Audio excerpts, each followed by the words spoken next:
The Shadow Labour Justice Secretary, Shabana Mahmood, has said that the European Court of Human Rights has been a great part of recent British life, that it's protected thousands of British citizens. I can absolutely agree with her. I am one of the people who has been involved in the European Court of Human Rights.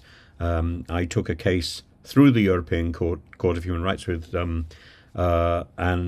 we were successful.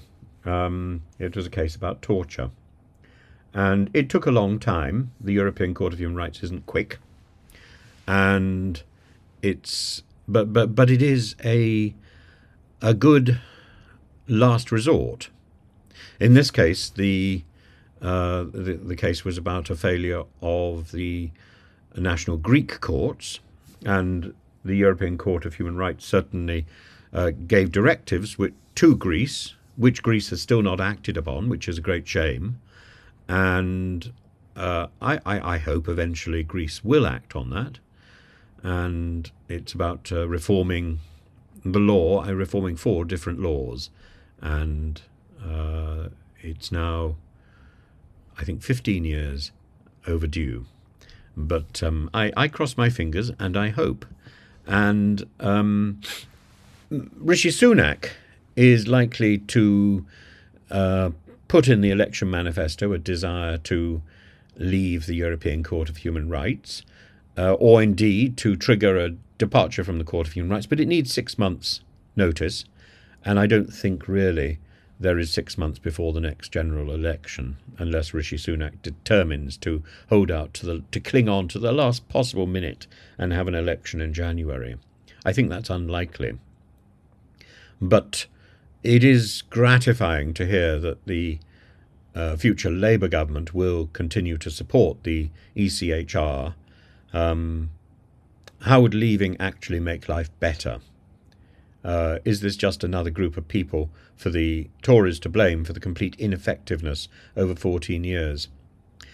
Well, I think there is a certain amount of blame, a certain amount of the blame game going on, but I think it's not as black and white a picture as that. I think the Brexit debate opened up the floodgates for thinking that a negative answer is an acceptable answer. A negative answer, a departure, a leaving, a walking out, is very rarely a solution. It's what young children do when they get into a temper tantrum. And we've been doing it rather too often recently.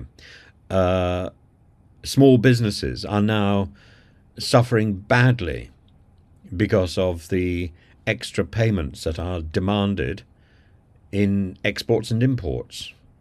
It's crucifying trade.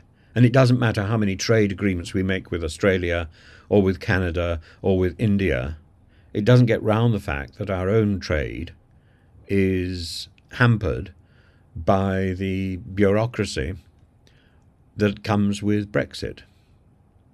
Making Brexit work was part of the Get Brexit Done, and the format that we've chosen for our Brexit is the worst of all possible formats, and nobody in Westminster seems to have anticipated the chaos and the problems that would be generated to farming, to fishing, to tourism, to small businesses, and to our standing within the world community.